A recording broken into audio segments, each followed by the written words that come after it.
Hello everyone, welcome to my YouTube channel. तो आज मैं आपको माउंटेन एंड ओशन का 10th एपिसोड एक्सप्लेन करने जा रही हूँ। लेकिन अगर अभी तक आपने इससे पहले वाली वीडियोस नहीं देखी हैं तो आई सजेस्ट पहले आप उन्हें देख लें, क्योंकि कहानी बिल्कुल समझ में नहीं आएगी। ये बहुत ही फनी और college love story drama base है, तो आपको देखनी चाहिए। तो आप इसके सारे एपिसोड देखिए, तभी आपको कहानी समझ में आएगी, वरना आप बीच में से छोड़ के भाग जाएंगे, है ना। और सब्सक्राइब भी कर देना, क्योंकि आप लोग सब्सक्राइब नहीं करते हो गाइज। मुझे बहुत ज़्यादा अच्छा लगता है जब आप लोग सब्सक्राइब करते हो, लाइक करते हो या कमेंट करते हो, तो मुझे दिल से अच्छा लगता है। मुझे ऐसा लगता है कि मेरी की गई मेहनत को आप लोग सपोर्ट कर रहे हैं, तो प्लीज़ यार सब्सक्राइब कर दिया करो। तो एपिसोड स्टार्ट होता है और हमें सीन दिखाया जाता है कि जेनजेन जो है वो जिया के बारे में कह रही होती है कि वो दयालु है, तो क्या पता वो मुझे वो रोल दे दे करने के लिए, जिससे मुझे 5 पॉइंट्स मिल जाए। तो ये मैं कहता है कि उसका रोल प्ले करने से उसके दयालु होने का कोई लेना देना नहीं है, क्योंकि रोल प्ले करना उसकी अपनी चॉइस है। वो इसकी खुद की मालिक है कि वो अगर इसे कर सकती है तो ठीक है, नहीं कर सकती है तो भी कोई प्रॉब्लम नहीं है। लेकिन इससे उसकी दयालु होने का कोई सर्टिफिकेट नहीं मिलता है। और रहा सवाल तुम्हारी हेल्प करने का, तो मेरे पास एक रास्ता है जिसपे जेनजेन उसकी तरफ देखती है। उसके बाद सीन दिखाया जाता है कि युयान जो है बच्चों को ड्रामा के बारे में एक्सप्लेन कर रही होती है। तभी उनकी एक्सप्लेनेशन खत्म होती है तो लू जो है वो चेनमो से पूछती है कि उस ड्राइंग का क्या हुआ जो ये म्याओ ठीक कर रहा था। तो चेनमो बहुत ज़्यादा डर जाता है और कहता है कौन सी ड्राइंग। तो लू कहती है जो वो ठीक करने की कोशिश कर रहा था, जिसके लिए वो इतने दिन से प्रैक्टिस कर रहा था, वही ड्राइंग।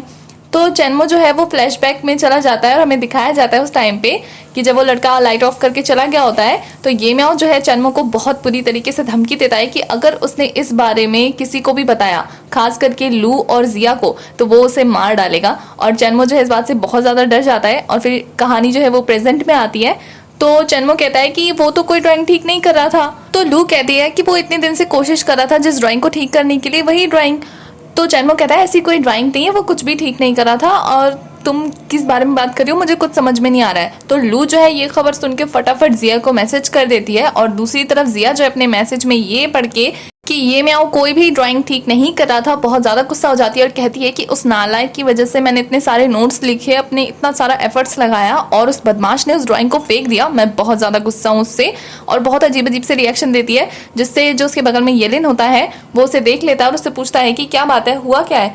तो जिया कहती है कि कुछ नहीं, मैं बस रिहर्सल की वजह से थोड़ी एक्साइटेड हूँ और नर्वस भी हो रही हूँ। तो येलिन उसे समझाता है।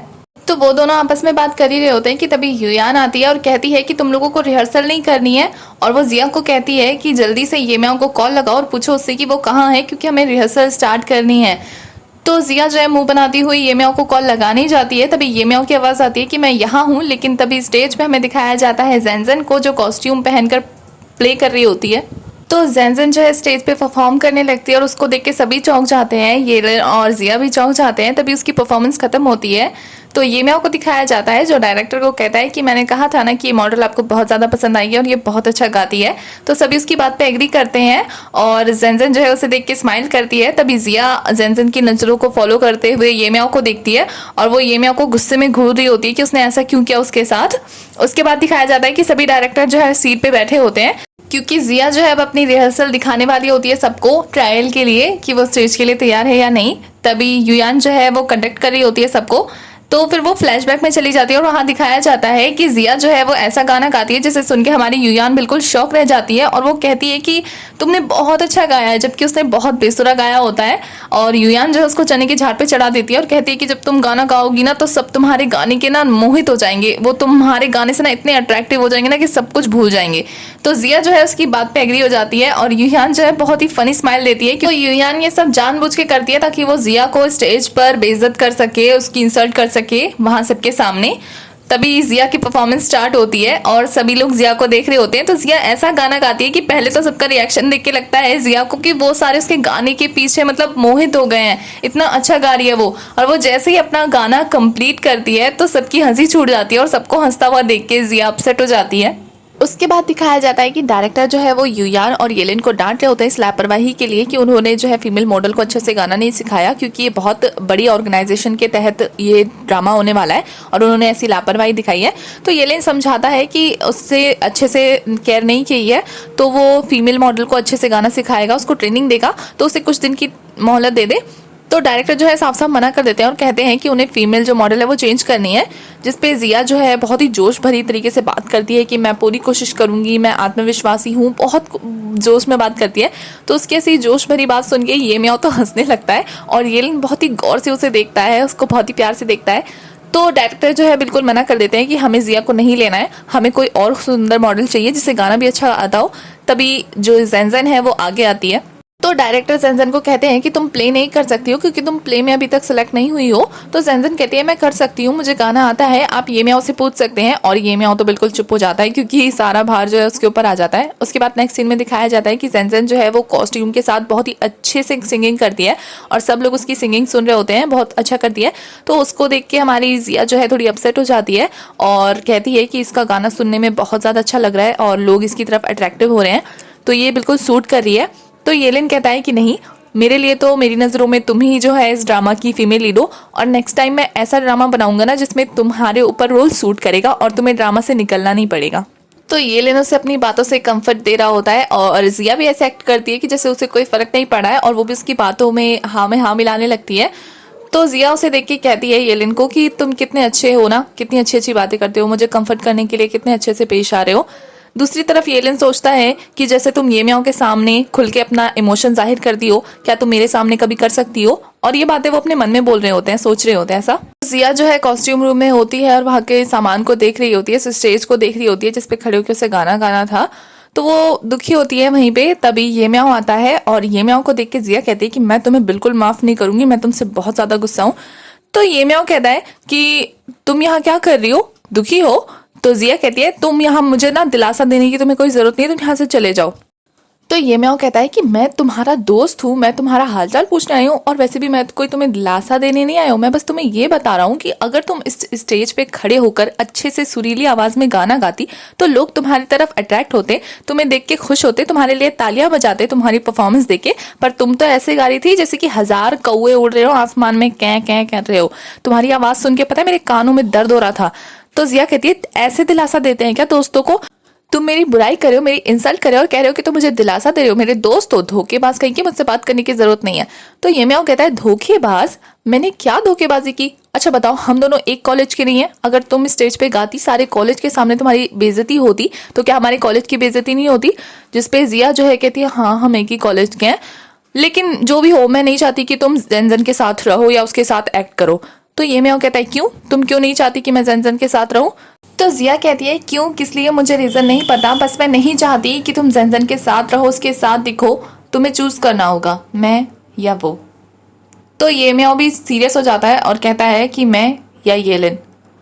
तभी ज़ेनज़ेन पीछे से आवाज मारती है ये म्याओ को और जिसे देख के जिया चिढ़ जाती है और ज़ेनज़ेन कहती है ये म्याओ को कि हमें डायरेक्टर ने बुलाया हमारी परफॉर्मेंस देखने के लिए एक साथ, क्योंकि टाइम बहुत ही कम बचा है और हमें प्रैक्टिस करनी है। तो जिया जो है वो ये म्याओ को टोन कसती है कि जाइए मेल लीड जी, आपकी फीमेल लीड आपको बुला रही है, प्रैक्टिस के लिए जाइए। तो ये म्याओ भी नाक चढ़ाता वहां से चला जाता है और ज़ेनज़ेन जो है वो जिया को टशन दिखाती हुई वहां से जाती है। उसके बाद नेक्स्ट डे रात का सीन दिखाया जाता है। तो ज़ेनज़ेन जो है वो प्रैक्टिस कर रही होती है और जिया उससे बात करने की कोशिश करती है। तो ज़ेनज़ेन जो है तो वो म्यूजिक की वॉल्यूम बढ़ा लेती है जिससे कि उसे जिया की आवाज़ ना आए और जिया जो है वो थोड़ा सा अपसेट हो जाती है। तभी उसे लू का कॉल आता है और लू से कॉल पे कहती है कि जिया अपनी खिड़की खोलो। तो जिया कहती है भी मेरा मूड खराब है, मुझे परेशान मत करो, भी मैं अकेला रहना चाहती हूँ। तो लू जो है उसे कहती है कि तुम खिड़की खोलो, तुम्हारे लिए एक सरप्राइज है। तो जिया जो है जैसी खिड़की खोलती है तो उसे अपने सामने बहुत अच्छा व्यू देखने को मिलता है, बहुत सारे बलून्स में उसकी फोटो लगी होती है रिहर्सल करते टाइम की। तभी उसके फ़ोन पे जो है येलिन की आवाज़ आती है और येलिन कहता है कि ये सब मैंने किया है, मैंने तुमसे कहा था ना कि मैं तुम्हारे साथ एक ऐसी यादें बनाना चाहता हूँ जो सिर्फ हमारी हो और हम दोनों से हमेशा याद रखें। तो मैंने ये फ़ोटो तब ली थी जब तुम रिहर्सल कर रही थी और मुझे माफ़ कर दो, मैंने तुम्हारी परमिशन नहीं ली और ये सब खुद से किया। मैं बस तुमसे एक ही चीज़ कहना चाहता हूँ। और वो कहता है जिया को कि फ़ोटो पलट के देखो। तो जिया जो है एक फ़ोटो को पलट के देखती है और उस पर लिखा होता है कि मेरे लिए तुम दुनिया की सबसे खूबसूरत एक्ट्रेस हो और तुम्हारी जगह कोई भी नहीं ले सकता। और इस लाइन को पढ़ के जिया बहुत ज़्यादा खुश हो जाती है और येलिन भी खुश होता है। और दूसरी तरफ ज़ेनज़ेन जब इस चीज़ को देखती है तो बहुत ज़्यादा चिढ़ जाती है और जिया को ये सरप्राइज़ बहुत पसंद आता है। और दूसरी तरफ लू जो है बहुत सारी फ़ोटो क्लिक्स करके उन्हें सोशल मीडिया पर अपलोड कर देती है। दूसरी तरफ चैनमो जो है वो ऑनलाइन कुछ सर्च कर रहा होता है तो उसे वही पिक्स दिखती है और वो कहता है कि आजकल की लड़कियों को ये तड़कती भड़कती चीज़ें पसंद है, चलो कम से कम पता तो चला, एक काम करता हूँ लिख लेता हूँ। और वो लिखने जाता है और वो गुब्बारे काउंट करने लगता है कि कितने गुब्बारे हैं। तो हमारा ये म्याओ कहता है कि तुम इतनी रात को सोने की बजाय ये क्या कर रहे हो। तो हमारा चैनमो कहता है कि मैं कुछ टिप्स लिख रहा हूँ कि लड़कियों को कैसे पटाया जाता है। तो ये म्याओ कहता है तो तुम गिन क्या रहे हो। तो चैनमो कहता है मैं गुब्बारे गिन रहा हूँ क्योंकि किसी ने अपनी लवर्स को मनाने के लिए ना गुब्बारे छोड़े हैं उसकी पिक्स लगा के। तो हमारा ये म्याओ कहता है कि हम कौन से जमाने में जी रहे हैं, ये क्या बकवास बनती है, कौन है ये बेवकूफ़। जिसपे चैनमो कहता है कि तुम्हारा भाई। और ये बात सुन के हमारे ये म्याओ की जो नींद भरी आंखें थी ना वो मोटी मोटी होकर खुल जाती है।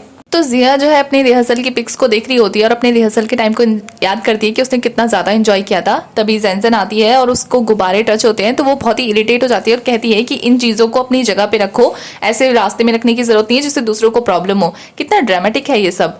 तो हमारी जिया कहती है कि तुम्हें पता है ज़ेनज़ेन की लाइफ की सबसे बड़ी अचीवमेंट क्या है।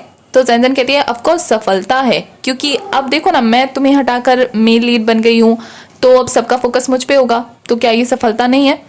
तो जिया कहती है कि सफलता वो होती है जब हम अपना सुख या दुख किसी के साथ शेयर कर सके और यही हमारी सबसे बड़ी खुशी भी होती है। एटलीस्ट मेरे पास दोस्त तो है अपना सुख और दुख बांटने के लिए, तुम्हारे पास तो वो भी नहीं है। तो ज़ेनज़ेन इस बात से चिढ़ के कहती है कि तुम हार गई हो ना इसलिए तुम ऐसा रिएक्ट कर रही हो। जब मैं कल सबके सामने परफॉर्मेंस करूंगी और सब मुझे देख के क्लैपिंग करेंगे ना तब तुम्हें पता लगेगा कि असली सफलता क्या होती है। तो उसके बाद नेक्स्ट डे का सीन दिखाया जाता है जहाँ सभी कॉस्ट्यूम पहन के प्रैक्टिस कर रहे होते हैं। वहीं दिखाया जाता है कि जिया जो है मुंह बनाती है क्योंकि उसको फेक कॉस्ट्यूम दिया होता है और सबको ओरिजिनल कॉस्ट्यूम दिया होता है।